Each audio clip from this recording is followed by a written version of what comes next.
如果外省人的，对我们大陆是比较亲切、和蔼可亲的。比较本土的，有一点歧视啊，大陆妹啊，什么什么，你大陆的客人来花钱跟你买东西，看你太热了，买饮料马上送来，不行，你太热了，西瓜汁什么什么什么柠檬汁，赶快喝一点。然后有的送毛巾来啊，你一定要用那个毛巾，因为我们厨房热嘛，对不对？啊，那个真的是台湾人情味，真的是很浓很浓很浓，真的是。不心情，我听见你声音，你对着我叮咛，要注意自己的心情。欢迎回到阿珂在路上的频道。今天呢，我将离开台南，前往这次台湾行的最后一站高雄。南台湾的第一大城市，全台湾的第3大城市，也是全台湾的第1大港口。当然，这也不是我选择这次台湾行最后一站的主要原因啊。主要呢，是因为它也是全台湾的第2大国际机场，只要在那里坐飞机比较便宜。那么我们出发吧。雨轻轻，我听见你声音，你拿着伞靠近，为我遮住。终于到高雄啦！可以看到这个火车站啊，建得还挺大的，还在建设当中的啊。现在呢，我先去我住的地方，我订的民宿呢是在盐城区那边就比较靠近港口了。出发吧。高雄地处台湾西南部的一座滨海城市，与巴西里耶一样，沿岸分布着大大小小的优质港口，也是台湾的第1大港——高雄港，就称打狗港。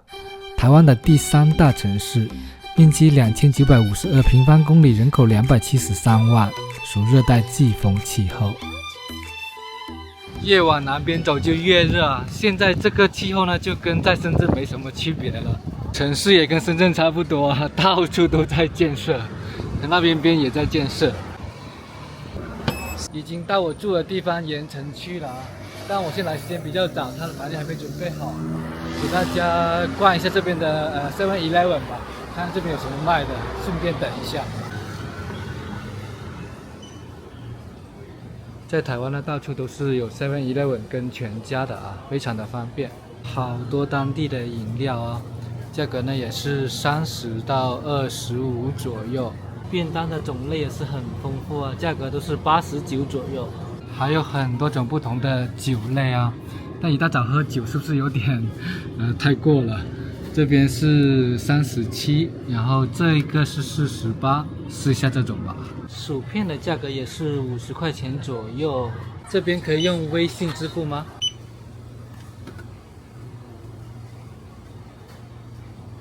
哦，可以耶。哦，谢谢。一大早就来喝酒啊，就比较好奇这些是什么味道了，所以说就买了2罐不同的味道。这个呢是日本，然后呢这个是金门的特产高粱酒辣味牛肉干，还是用高粱酒酿造的。哦，它这个肉也是很大很结实，分量很足。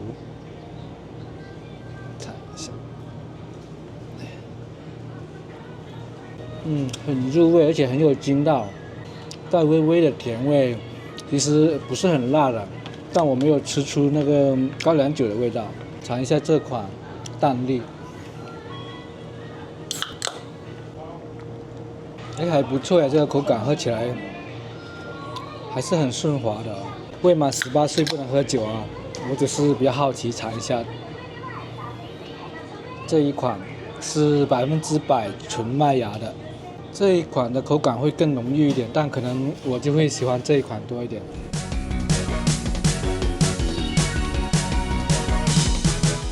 已经都喝完了，我感觉这款很好喝，而且呢，它是有一点淡淡的那个清香的味道的。但我喝完之后就有点后悔了，感觉等一下我就拍不了片了，有点醉意了。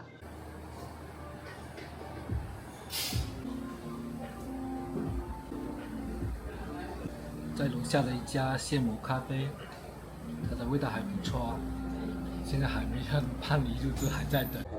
哇，这个电梯好有年代感啊！现在到住的地方了，大家看一下啊。哇，没想到进来是别有天地啊，好大呀！还有一个独立的洗手间，这边呢还有一个阳台，哦，还挺舒服了。给大家看一下外面的风景吧。哇，可以直接看到高雄港啊！大家猜一下这个房间多少钱？1、2、3。价格呢是200人民币一个晚上。由于喝了一点酒啊，所以说有点困，然后睡了一会，现在已经是下午了。那么就大家来逛一下这里吧。这是旁边的一个小学啊，可以看到上面大大的“忠孝”2个字啊，感觉还是用一些儒家教育似的。往码头这边走呢，虽然看起来很热，其实那个气温就会凉爽一点，而且有这种微微的海风吹过啊。不愧是靠海，很舒服，而且还有这种共享的电动滑板车。这里呢就是他们的轻轨，我刚好有轻轨进站啊。看大家都架好了大狙了，准备拍这座桥。这座桥呢是可以水平旋转的，也是全亚洲最大的水平旋转的接驳桥啊，高雄大港桥。刚才我查一下，那个呢就是博二大驿站。哇，可以坐轻轨到这里，然后等着看这个旋转桥。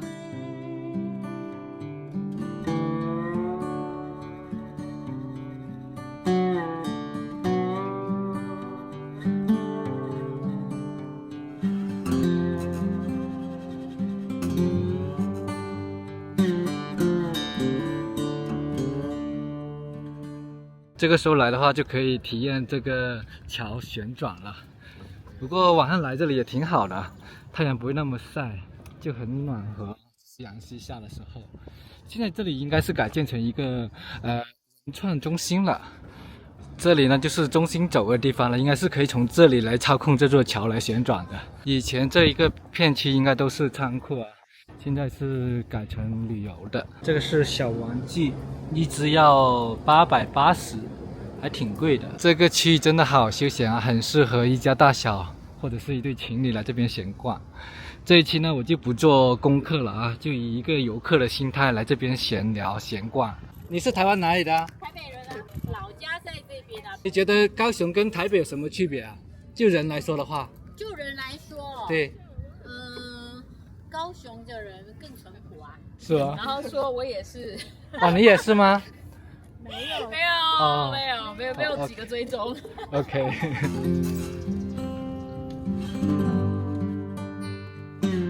虽然高雄也是属于大城市啊，但感觉这里呢跟台北比起来的话，节奏就要慢很多啊，就休闲很多。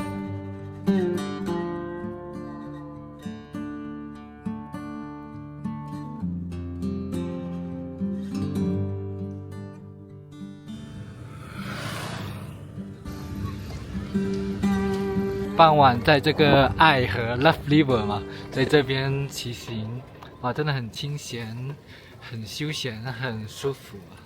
你好，老板。啊？鸡蛋冰是什么呀？鸡蛋冰就是一个像鸡蛋的形状，那个是冰。哦。它有个口味。哦。养的多巧克力、牛奶、猪肉啊。对，腊肠。猪肉。台湾猪肉。销路是比较好啦，可是现在都什么东西都涨了，比较贵。像冰也都涨，都涨价了，都涨价了。之前几年前比较没那么贵，疫情以后都一直慢慢贵，都涨价了，没有下降。那膨胀就对了。对，通货膨胀哦。吃的啦，材料啦，什么对，饮料啦，或是用的衣服，可能也是会涨，都涨价。那吃的就是涨啊！你看油价有时候是会涨啊。那你生意怎么样？有没有涨？要涨一点点，还是要涨一点点，几块钱，要不然可能利润。对了，也对了，对。之前比较好，现在不好做，现在夏天不好做的。要有假日才有，没假日就只有靠那个学生啊，学生啊，旅游团的这种，多人会来。那你这个店是你自己的吧？这个是我以前住这里的，现在我直接在卖东西，没有住这里。哦，没有住这里。住那个庙前面。哦，对，那相当于是你自己的店，那你不用交房租，那就好很多了。对啊，就没压力啦。哦，对对啊，人家如果要租的要有，然后又加上疫情那时候，休息要几个月没做，后来有开放，就慢慢回。哎，我听说好像疫情的话，政府是有补贴给你们吧？不开档的话。哦，那个是你要去申请，不是每个人都有补呢。哦，要申请才给。你要他申请有通过，比如说你是一个店家，不是你给人家租那个租金好几万那个，要通过才有。哦，才会补助。每个人都有呢。哦。那只有几千块而已。哦。但你就没有去申请？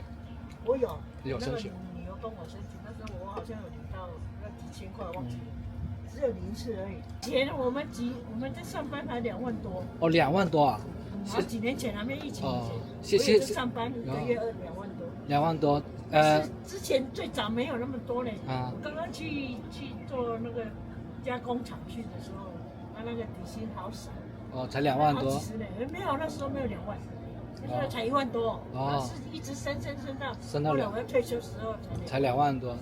然后我又没有退休没做了，然后我去别的地方找别的工作，是2万多，也是2万多。因为那个已经到那个经济到那里，对，后来就是2万多起跳。可以看到这边的楼都不是很高，都是3、4层左右。大家看的那么晒，其实一点都不晒啊！真的是因为那首歌，这叫無限好，只是近黃昏。这里可以坐摆渡船去到旗津，价格也挺便宜的啊，现金是30，悠游卡的话是20。感觉台湾在很多地方都打扮得很可爱，包括那个高铁会涂很多卡通的，然后坐轮船这里也会打扮得很卡通。这个摆渡船的喷绘也是很亮颜色的啊，哇，就很有夏威夷风格。这边是算机车的，然后这边是上人的，这一边是船尾，这边是船舱里面，也不错啊，不知道有没有船头可以坐的。应该是没有，已经起航啦，轮船缓缓地驶出码头。高雄真的是一个非常优质的港口哦，可以看到有很多的这种内海可以做成码头的，海风微微的吹在脸上，真的非常的舒服啊！现在这个温度刚好，真的这里坐就跟深圳差不多。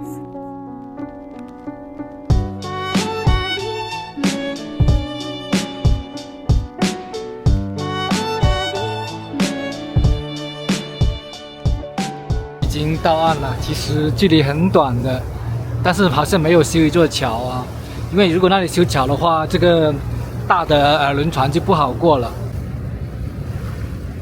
这个是海鸥吧？这些喷绘都好可爱啊！已经到岸了，如果想感受海港风情的话，真的很建议来高雄。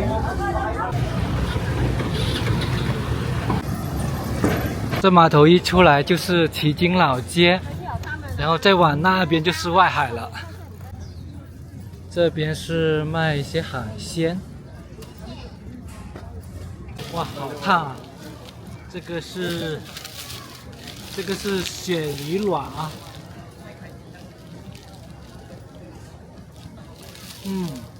一口下去全部是满满的鱼卵。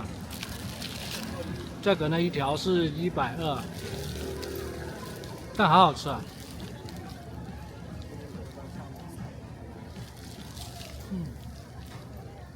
非常推荐傍晚来这里逛一下啊，很凉爽又有好吃的。这边还有一个庙可以来拜拜。刚才我偷听人家说，就是用这个硬币打到那铃铛，然后掉洞里面就心想事成。收视长虹。一个劲的，好尴尬呀！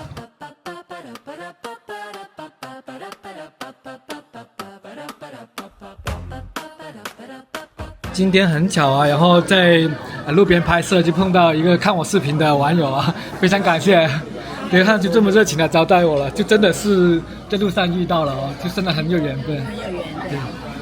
因为就是看过你的视频啊，才会认得你啊！没有看过你的视频，怎么能认得你？刚好在台湾这个宝岛，美丽的宝岛，对不对？一开始是依亲过来的啦，啊，就是依亲过来，就是帮妹妹啦，帮妹妹，就算疫情过来了，疫情过来帮妹妹，然后我们就一起在做生意嘛。OK。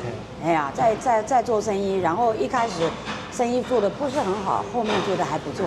对。后面现在越来越成功了，就是现在没有赚很多钱啊，但是还是可以赚。但是什么生活啊，什么都还可以啊，都还 OK 了。做餐饮啊，吃的啊，就是类似自助式的，就是饭啊、面啊、什么快炒啊、什么汤啊类都有了。桃园那一边是吧？对，在中立一个黄昏市场，是一个市场里面，市场里面住的一个摊位，但是那个里面生意每一家都很好，但是我们是特别好，因为我们做的是类似我们中式的快餐嘛，就是快炒类的嘛，就是我们菜炒好了，就是客人来，我今天我要什么，我要多少，哎，这个要200，那个要100，就是我用盒都用包装给他们好，他们回家就可以吃的类似那种。21年好像。21年，那在这么长的20几年里面，有遇到一些什么困难吗？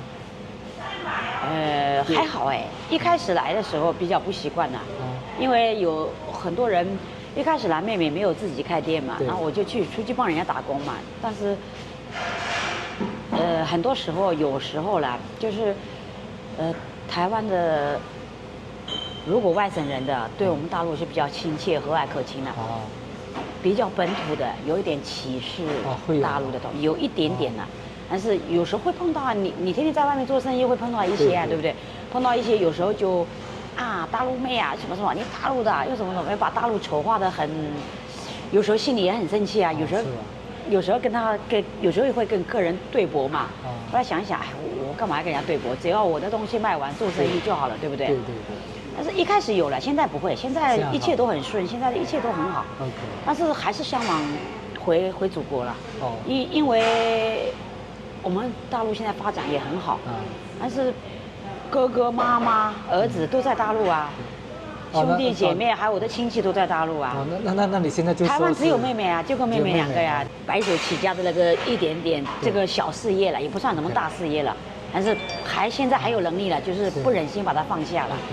每个月稳稳的，你看现在很多人求职薪水也不是很高，然后薪水像台湾这几年就是走下坡嘛，很多你看大学生毕业了以后都一个月2万多3万，够干嘛，对不对？像我们自己开店，一个月10万8万的，就是台币啦，不是讲人民币啦，就是一个月2、3万都人民币2、3万这样子。对，就是我们自己开店，但是比较辛苦啦，时间比较长啦。那收入还可以啦，还不错。对，还不错啦，但是也是天时地利人和吧。刚好我们在那一块，刚好是眷村，知道吗？都是外省人的口味。是。然后妹妹又很会煮，因为我老爸也是。在我们那家乡也是一个大厨嘛，在我们家乡是大厨。你们家乡是哪里？我的祖籍是安徽。安徽滁州。我在大陆是嫁到南京，嫁到南京那个西峡区，嫁到南京西峡区。对啊，然后后来儿子大概10岁的时候，因为那时候在20几年前呢，那时候经济还没有起来嘛，那妹妹在这边也是离婚的，过得不是很好嘛，想自己创业嘛，那就说要我过来帮忙嘛，这样子过来的。对呀，要我过来帮忙嘛。对，那像你现在在台湾20几年，你要是用一句话来描述台湾的话，你会用什么来描述？用一句话描述台湾啊？对。其实我没读过什么书，我不会描述。我总觉得台湾还是跟我们中国一样，就是好人比较多啦，就是爱心人士比较多。台湾的很多爱心人士，你马上在路上有一点点困难了，对于马上有人帮助你。对，确实是很有人情味的社会。对，一个人情味，一个台湾的，我觉得台湾的大部分来讲素质比较高大部分人的素质比较高，比较稍微素质高一点，有时候我们小时候在乡下长大嘛，在乡下长大，但是现在来说，我们的家乡现在也有提升，像年轻一代像我儿子这一代年轻人的素质也上来了就是讲话的沟通的语气什么做事为人处事都不会像我们小时候因为我们小时候在乡下村子里面长大，那农村的那邻居家那个什么婆婆妈妈哇，那个恶语相加，像我妈妈以前被欺负啊，我们小时候都看在眼里，你知道吗？所以那时候小时候的那个印象我们也不去嘛。但是来台湾哦，好几次我在路上遇到，比如说我车子跌倒了，或者一点点小车祸，马上很多人帮我处理，马上过来啊，怎么样啊？要不要送到医院啊？什么？但是还是不错啦。但是我在台湾这么多年来已经习惯了。最少它是气候嘛，一年四季它不会像我们大陆下雪，南京下雪嘛，2月的时候下雪，我儿子都拍好多照片来，下好大雪。气候一个适应了，二一个呢，我周边的朋友啊，然后我们的客人啊，都很好。我们不是做生意，我有时候跟我儿子聊天就说，客人来花钱跟你买东西，看你太热了，买饮料马上送来，不行你太热了，西瓜汁什么柠檬汁，赶快喝一点。然后有的送毛巾来啊，你一定要用那个毛巾，因为我们厨房热嘛，对不对？啊，那个真的是台湾人情味，真的是很浓，真的是。我儿子想啊，这么好，然后还有个老师常来给我买，每次我就跟他谢谢，他说谢谢你，有你真好，你们辛苦了。如果我们在大陆做生意，我花钱跟你买东西，你买你在赚钱。你谢谢我是应该的，不是？那老师不是？那老师每次谢谢你，有你们真好，你们辛苦了。我下了班就来买东西，我有东西吃，我就太幸福了。哎，你听我心好暖心哦，你知道吗？那你听到这个时候，你是不是你觉得你辛苦有值得？我有赚钱，而且得到这么好的回报，你知道吗？对，我是觉得就台湾的那个社会的就很和谐啊，很和谐。对，确实。但是还是有1-2颗那个政治，我们就不要谈嘛，就是。政治对立的还是有一些啦，但是我遇到的是没有了。但是我们是百姓嘛，对不对？我们是老百姓，就是我们有钱赚，有生意做，就是不管谁，你只要不管谁当选，为老百姓考虑到老百姓都是好的，对不对？给谁做不是一样，对不对？我们还好啦，是没有那么比较像有一些人，我也不知道怎么讲了，比较有些。像我有好几个朋友啊，在吃饭喝酒，就为政治就打起来，在桌上打起来。哦，这样子。对啊，还是有一些根深蒂固的啦，就是政治上有一些但是我们老百姓跟这也没什么关系啦，对不对？只要我们安居乐业，有饭吃，有一点小钱赚，对不对？只要社会治安好，我们就很好。那台湾社会治安还算不错了，对，很好。真的还算不错了。你从台北下来一路下来，你感觉？不是吗？对，就很台湾人就是很热情啊，真的很热情。是。对啊，台湾。你要发生一点点小事情啊，就很多热心人过来帮忙。是。对啊，就是善心人士比较多啦。你来台湾，你要到处逛一逛，台湾的宫庙啊，什么神明像啊，什么的特别多。因为台湾人都好像都有一颗善心啊，就是烧香拜佛都比较浓重。对啊。你像我们在内陆，在南京，我从小到大，就跟着我妈妈去九华山，还有一个狼牙山，安徽滁州的狼牙山去过，我们都没有拜过，就是比较少了，对。对啊，因为没有这种信仰啊，你知道吗？因为台湾好像，老人跟年轻的几乎都有一样的信仰，就是好像佛心比较，确实，对啊。比较虔诚啊，对。那刚刚有聊到了，你是对未来打算啊，就是在这边的话，你会打算在这边养老吗？还是说是回？哎，不一定哦。不一定。不一定哦，看呐，可以这边住半年，那个。去大陆住半年。对，如果应该啊，如果身体好的话，我想说，等老了退休了，还是我们大陆的玩的地方比较多吧，因为中国大嘛，对不对？因为中国大嘛，你要去。我有很多地方想去的地方没去到，比如说西藏啦。对啊，西藏很美。西藏啦，还有桂林啦，没去过。因为现在上班嘛，没办法嘛。等退休了以后啊，在有钱的情况下，到处走走嘛，人生嘛，对不对？到处走走嘛。人生就是体验嘛。对啊，就像你一样啊，到处走一走。你谈到哪里我这个地方我有去过。人活在世上就是来享受的，不是来受苦的。就是确实。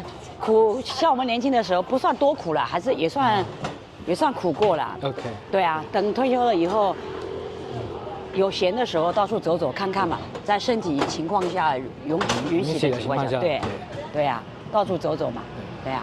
等我退休了，我去大陆做台湾的小吃，我有这个打算呢。太好了，对呀，我在南京，到时候做台湾的小吃，把台湾地道的台湾的小吃带到南京，到时候我再邀请你过来品尝。好的，太荣幸了。现在走到岛的另外一边啦，这边还是建设的很好啊！你看这个观海，走廊，这边应该是沙滩，而且呢，这边是到晚上2点钟都有船的，所以说不担心交通的问题。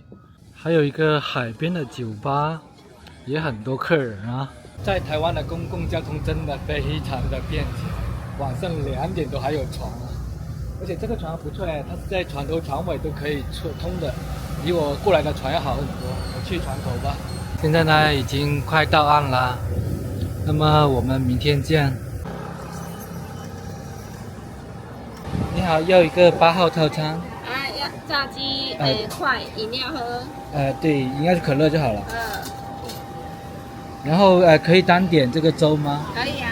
那单点一个粥。内用吗？对，内用。153。好。需要载具吗？不需要。要不要加一份薯条？差不多了吧，应该。好，收你1000。好，谢谢。我现在来到了台南的麦当劳啊，丹丹汉堡，而且呢，这里不单只是有汉堡、鸡排之类的，它还有面线，还有粥，还有肉羹等等啊，非常的本土化，而且价格非常的实惠，就普通的一个套餐大概都是在100台币左右的。我们先来试一下这个本土的麦当劳，这个是他们的粥哇，它的粥里面还放了很多的肉松啊。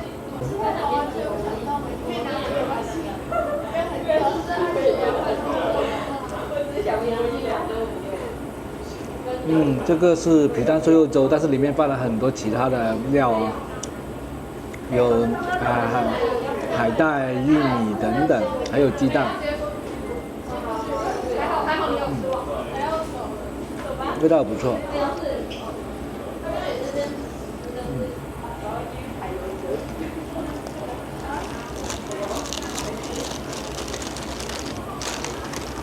试一下台南的汉堡，也不错，它可能会比麦当劳的稍微甜一点点。再尝一下鸡排，你看它给的调味料是胡椒粉啊，味道都很不错，而且呢，它这个最主要主打是经济实惠啊。台湾的夜市呢，其实就是类似于大陆的地摊经济啊。也是挺不错的，可以活跃市场经济。现在 U-Bike 已经出到 2.0 了啊 ，2.0 的话它是有电池、有那电机的，相当于是骑起来的话它有辅助的动力啊，就要轻松很多啊。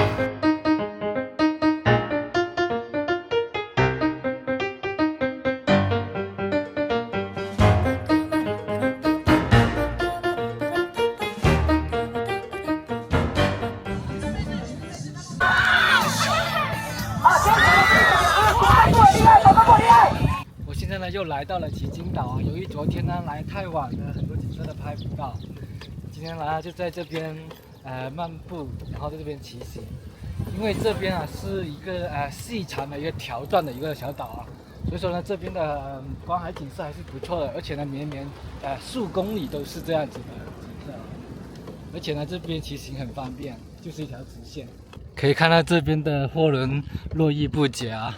沿岸的建设也是很不错啊，很多这些比较浪漫的景点，就是人工的做了一些比较文艺的一些景点啊。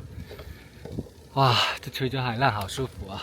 然后这个一路上就很多这些寺庙啊，不单只是这里啦，应该是说是整个台湾都能看到这种寺庙，就感觉这边的寺庙啊，跟大陆的也好啊，跟大马的啊、印尼啊都不太一样啊，有一点那个天马行空的感觉啊。反正这里面你能看到齐天大圣啊，然后八仙过海啊，反正什么神仙都能有了。这边是一个露营的营地。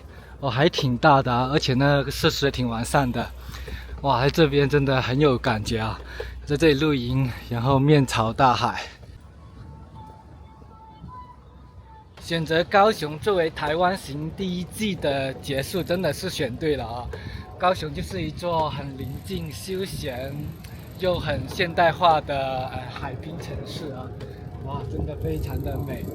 当然，我这只是短暂的离开，因为我的签证呢只能在台湾停留15天，但我是1年可以多次然后来台湾的，总共1年内呢可以在台湾待120天。在离开之际呢，我们来一个总结吧。我是先飞到了台北，再从台北一路南下啊，经过苗栗、大甲、嘉义，哇，嘉义的鸡肉饭好好吃啊！然后再上了阿里山，然后非常的幸运能看到了最美的日出。然后呢，继续南下到了台南这座古都，是一座现代跟历史结合又充满了烟火气的一座城市啊，也是目前我在台湾最喜欢的一座城市了。然后呢，再继续南下来到高雄这一座休闲的滨海城市。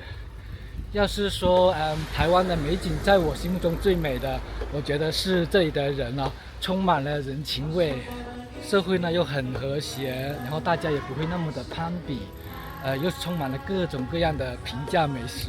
我觉得台湾真的是一座非常适合生活的地方啊。